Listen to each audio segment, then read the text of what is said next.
Maria vita in morte suo. Salve Maria a todos, sejam bem-vindos novamente aqui ao canal Tietos Fidelio. Meu nome é Leonardo.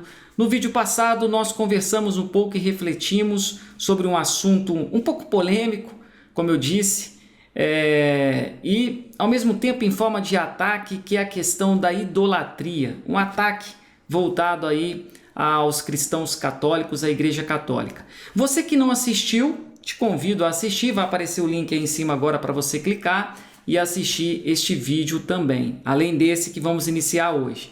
Hoje o tema que eu trago é um tema também um pouco controverso, um pouco polêmico, mas muito importante, que é a questão da justificação. É um tema que é uma questão que foi abordada por Martinho Lutero, lá por volta de 1517, no século XVI, aonde ele começou ali a criar a sua reforma, né? A reforma luterana, conhecida como reforma protestante. Protestante porque protestava algo, protesta algo contra a Igreja Católica. O confronto de Lutero era com a Igreja Católica, até porque ele era um frei, ele era um padre da igreja. Então Lutero começou a ver algumas coisas ali que ele dizia que eram abusos e começou a não concordar, e ao mesmo tempo foi criando questões, argumentações para não seguir determinadas determinações da Igreja Católica. Então ele começou a protestar. Na verdade eu vejo que Lutero ele se perdeu um pouco na questão de olhar mais para os erros humanos, por aquelas pessoas que compunham ali a igreja e associando isso ao lado sagrado da igreja, colocando em xeque, vamos dizer assim, pontos sagrados da igreja. Então Lutero viu alguns abusos, não concordou, mas se deixou enganar, no meu entendimento, pelas questões humanas e correlacionando com o sagrado da igreja. Então começou a criar ali a sua reforma, e um dos pontos que ele argumenta contra a igreja é a questão da justificação, que é o que nós vamos conversar aqui um pouco hoje. Existem outros pontos também, mas isso fica para outros vídeos, para outro momento. Hoje vamos falar só sobre este tema. Antes de começar, vamos pedir a Nossa Senhora o seu auxílio para que ela venha ao nosso encontro, nos cubra com o seu manto, de modo a nos dar o verdadeiro entendimento de tudo que a gente conversar aqui hoje, a verdadeira reflexão, e que possamos tirar boas conclusões de tudo que nós vamos debater aqui hoje. Então vamos rezar e pedir a Nossa Senhora o seu auxílio. Em nome do Pai, do Filho e do Espírito Santo. Ave Maria, cheia de graça, o Senhor é convosco. Bendita sois vós entre as mulheres, e bendito é o fruto do vosso ventre, Jesus. Santa Maria, Mãe de Deus, rogai por nós, pecadores, agora e na hora de nossa morte. Amém. Em nome do Pai, do Filho e do Espírito Santo. Amém. O justo vive pela fé. Já ouvimos muito isso, né? Uma passagem bíblica dita por São Paulo, e que foi um dos pontos que levou Lutero à argumentação dele com respeito à justificação. Porque o que Lutero acreditava? Passou a acreditar, né? Jesus ele morreu na cruz por nós, remiu todos os nossos pecados e nos deu a salvação que até então era privada a nós. Porque antes, no Antigo Testamento, quando as pessoas justas morriam, a porta do céu estava fechada. Então as pessoas que eram justas e morriam iam para a mansão dos mortos, o Hades, né? Como às vezes encontramos esse termo também na Bíblia. E ficavam ali, não tinham acesso ao céu devido ao pecado de Adão e Eva que entrou no mundo. Com Jesus, com a morte de Jesus na cruz, pelos seus méritos e pela sua graça, pela graça de Deus, as portas se abriram novamente e os homens passaram a ter acesso ao céu. Para Lutero, basta a fé em Jesus na cruz, justificados por essa fé, para ser salvo. Não precisa de mais nada para alcançar a salvação. Não precisa de nenhum esforço a mais para alcançar a salvação, porque, segundo Lutero, ela já foi dada por Jesus na cruz, pelos seus méritos, não pelos nossos méritos, pela graça de Deus, então basta isso. Já a Igreja Católica, para a gente já logo de início entender como foi o confronto de Lutero, na verdade, Lutero confrontou com a Igreja Católica. Lutero, ele era um padre da Igreja Católica, ele era um frei da Igreja Católica e ele fazia parte da igreja. Então ele começou a contestar a própria igreja. A guerra dele foi ali entre ele e a igreja, a sua reforma luterana e a Igreja Católica, o catolicismo. A igreja defendia e defende até hoje, a verdadeira Igreja Católica, ela defende que Jesus, claro, morreu na cruz pelos seus méritos, pela graça de Deus, fomos salvos. Só que para o catolicismo não basta só a fé.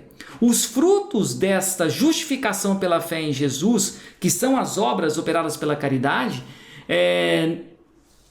faz com que a gente busque a santificação e a cada dia mais venha a conquistar essa salvação. Não basta só ter fé.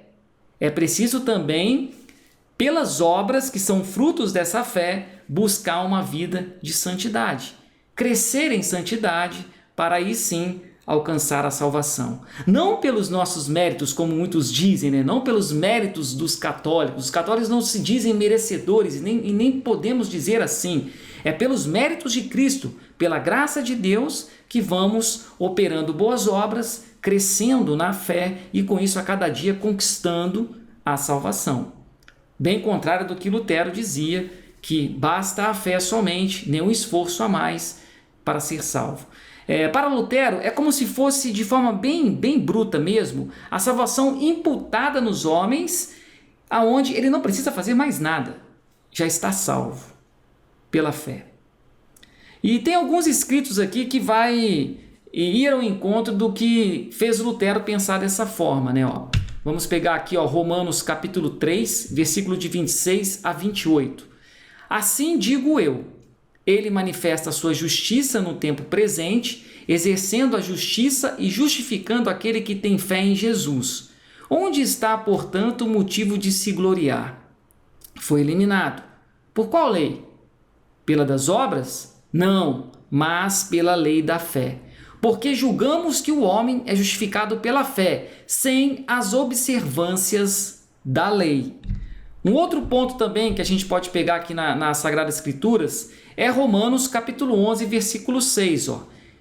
E se é pela graça, já não o é pelas obras. De outra maneira, a graça cessaria de ser graça. Então, esses são só alguns pontos da Bíblia em que Lutero se embasou para criar essa argumentação e esse ponto dentro da sua reforma, né?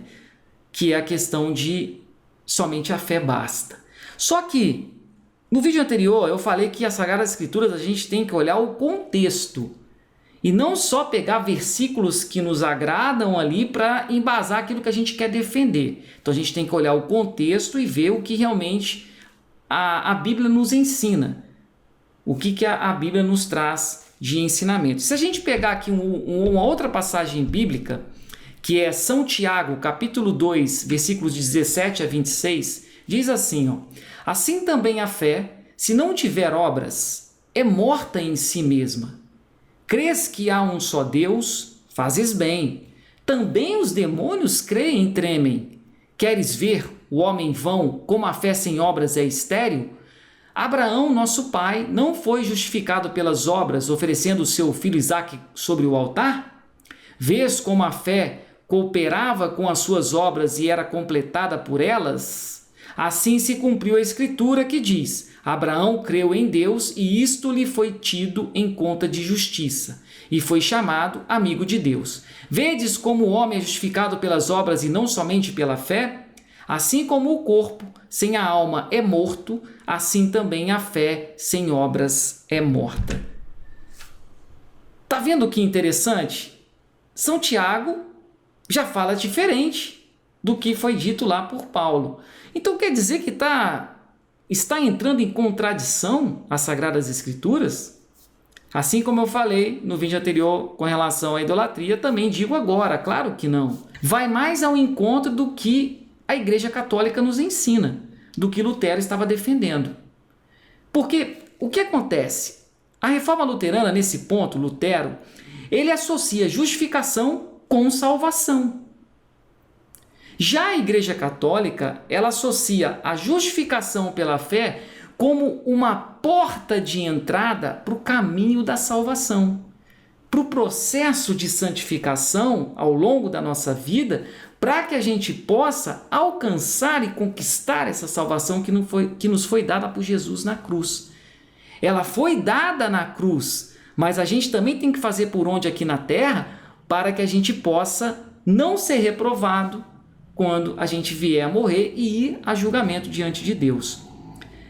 Lutero se apoiou muito nos escritos de Paulo, mas será que ele não viu esse posicionamento de Paulo nessa passagem bíblica? 1 Coríntios, capítulo 9, versículo 24.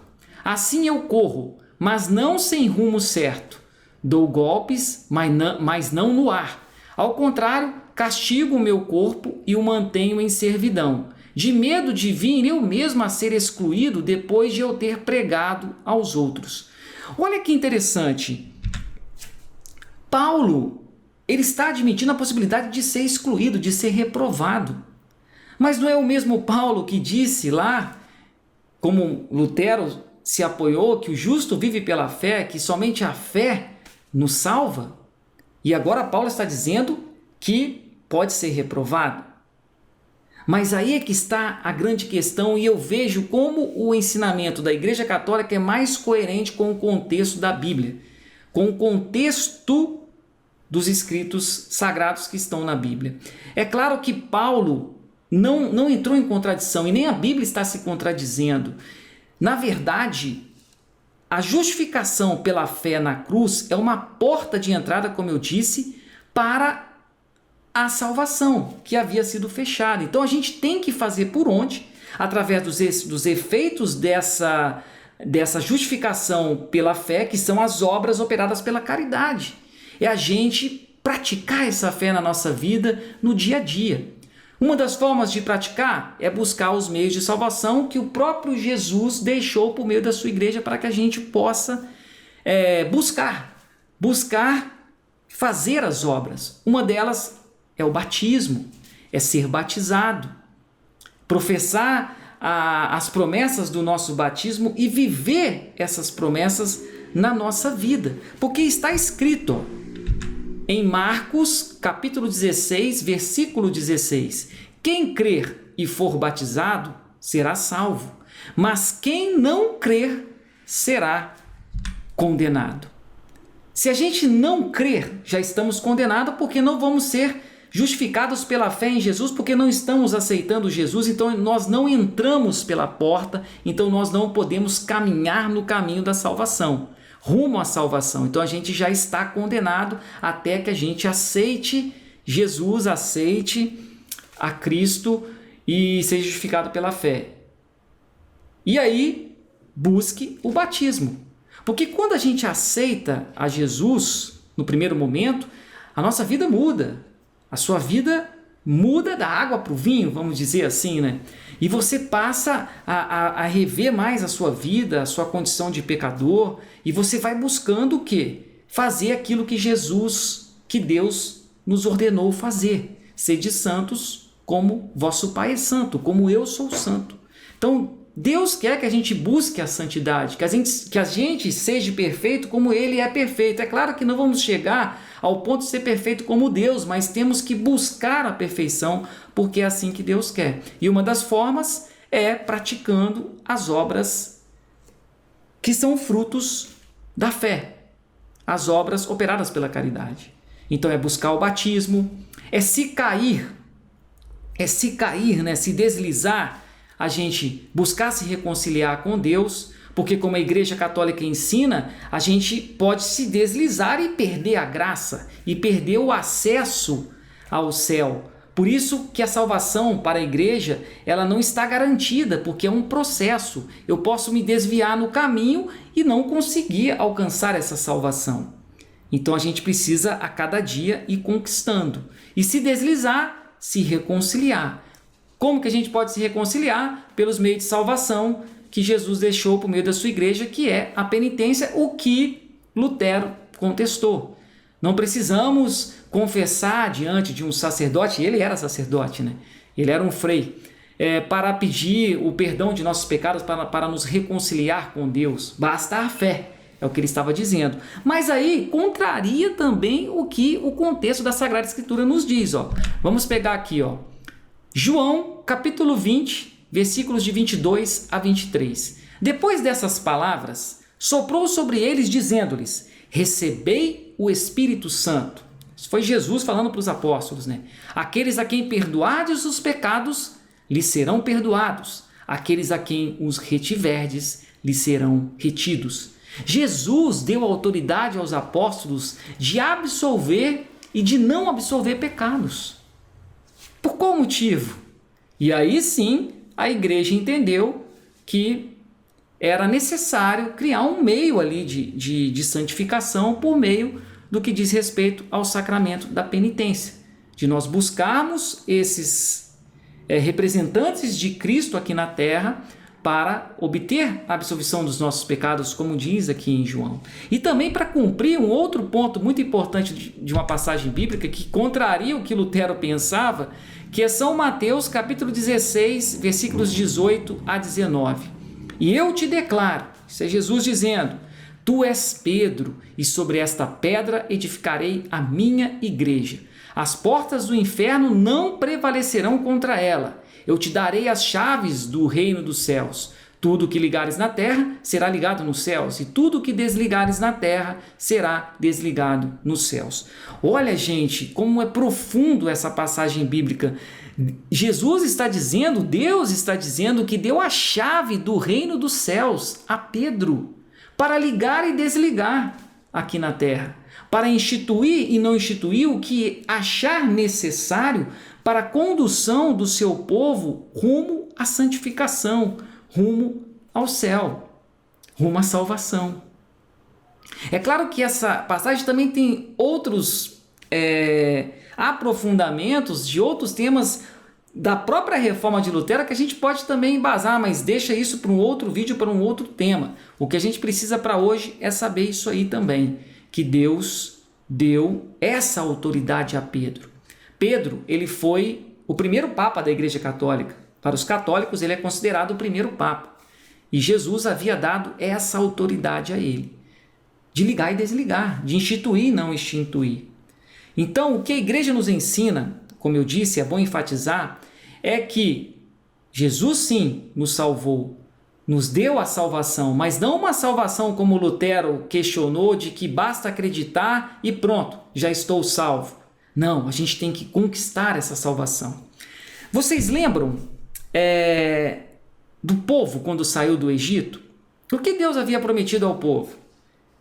Te darei uma terra que mana leite e mel.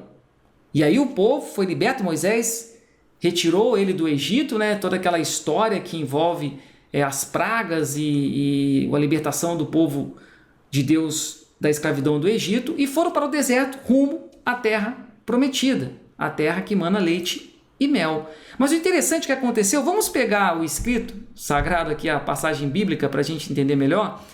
Números capítulo 13, versículos de 32 a 33. E diante dos filhos de Israel, depreciaram a terra que tinham explorado. A terra, disseram eles, que exploramos, devora os seus habitantes. Os homens que vimos ali são de uma grande estatura. Vimos até mesmo gigantes, filhos de Enac, da raça dos gigantes. Parecíamos gafanhotos comparados com eles. O que aconteceu? Olha que interessante. É claro que quem introduziu o povo na terra prometida não foi Moisés, foi Josué. Josué que introduziu o povo, mas foi Moisés que enviou mensageiros, quando eles estavam chegando próximo à terra, para explorar a terra e ver como é que a terra estava. Quando eles chegaram lá, eles viram uma terra totalmente povoada, com um exército numerosos, gigantes, como diz ali a palavra que a gente acabou de ler, e o povo ficou assim aterrorizado. Eles estavam achando que essa terra que mana leite e mel que Deus havia dado e realmente deu, eles iam encontrar elas totalmente de mão beijada, sem ter esforço para nada. Pelo contrário, encontraram, como a gente leu ali, uma terra com gigantes, com povos fortes, muito mais fortes do que eles. E o que eles tiveram que fazer? Através da fé, e Josué com muita fé em Deus, mesmo ali ainda alguns tentando levar para trás, dar para trás, com medo, vamos dizer assim, com receio, com a fé e com atitude, com atos, eles tiveram que conquistar cada pedaço da terra que foi dada por Deus. Deus deu a terra que mana leite e mel, mas eles tiveram que conquistar cada pedaço da terra, não foi de mão beijada. Jesus nos deu a salvação na cruz, é fato. Pela fé somos salvos, mas temos que conquistar essa salvação. Como a igreja mesmo nos ensina, é a porta que se abriu, nós entramos na porta, no caminho estreito da salvação, como diz mesmo as Sagradas Escrituras, e pelos nossos atos, pelos nossos esforços, pelos meios de salvação que Cristo deixou por meio da sua igreja, pela autoridade que Ele deu à sua igreja, como lemos ali agora, nós vamos crescendo em santidade, crescendo no amor a Deus e conquistando a cada dia a salvação, como o povo conquistou a terra prometida e teve que conquistar. É assim que nós temos que caminhar.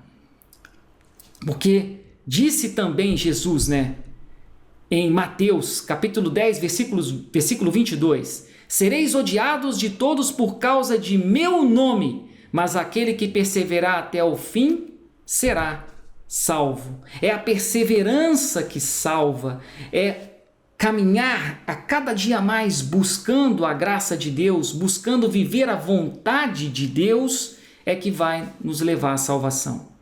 Não pense que basta acreditar, como Lutero disse, sola fide, acreditar em Jesus e não fazer por onde, que vamos ser salvos. Isso o próprio Cristo também nos disse, em Mateus capítulo 7, versículos de 21 a 23. Nem todo aquele que me diz, Senhor, Senhor, entrará no reino dos céus, mas sim aquele que faz a vontade de meu Pai que está nos céus. Muitos me dirão naquele dia, Senhor, Senhor, não pregamos nós em vosso nome, e não foi em vosso nome que expulsamos os demônios e fizemos muitos milagres? E no entanto eu lhes direi, nunca vos conheci, retirai-vos de mim, operários maus. Olha que profundidade é essa passagem, corroborando tudo aquilo que nós conversamos e refletimos aqui, a questão de que não basta só a fé. Nem todos que dizem Senhor, Senhor entrará no reino dos céus. Nem todos que dizem ter fé em Jesus entrará no reino dos céus. Como São Tiago mesmo disse, até o demônio acredita em Deus. Então não basta só a fé, você tem que fazer por onde? Você tem que buscar a santidade, você tem que se santificar, você tem que buscar as obras operadas pela caridade, os frutos da fé, e vivenciar esses frutos, vivenciar as suas promessas do batismo, para que aí sim, como o povo conquistou a terra prometida, nós possamos conquistar a salvação, conquistar o céu. Então, meus irmãos, minhas irmãs, que a gente possa refletir muito sobre essa questão e tirar as nossas conclusões. Se você não pensava assim, reflita. Procure, como dizia um estudioso, ruminar a palavra de Deus, buscar os ensinamentos verdadeiros de Cristo, para que a gente possa realmente, quando chegar a nossa hora, dizer como São Paulo, combati o bom combate, guardei a fé. Então, que possamos terminar agora rezando novamente uma Ave Maria e pedindo para que Nossa Senhora venha ao nosso encontro e nos ajude sempre a buscar a verdade, a viver a verdade em nossas vidas e, no final, nos reencontrarmos com Jesus no céu. Então, rezemos em nome do Pai, do Filho e do Espírito Santo. Ave Maria, cheia de graça, o Senhor é convosco. Bendita sois vós entre as mulheres, e bendito é o fruto do vosso ventre, Jesus. Santa Maria, Mãe de Deus, rogai por nós, pecadores, agora e na hora de nossa morte. Amém. Ficamos por aqui então, meus irmãos e minhas irmãs. Até um próximo encontro, uma próxima reflexão, um próximo estudo, se Deus assim permitir. Até mais! Maria vita in morte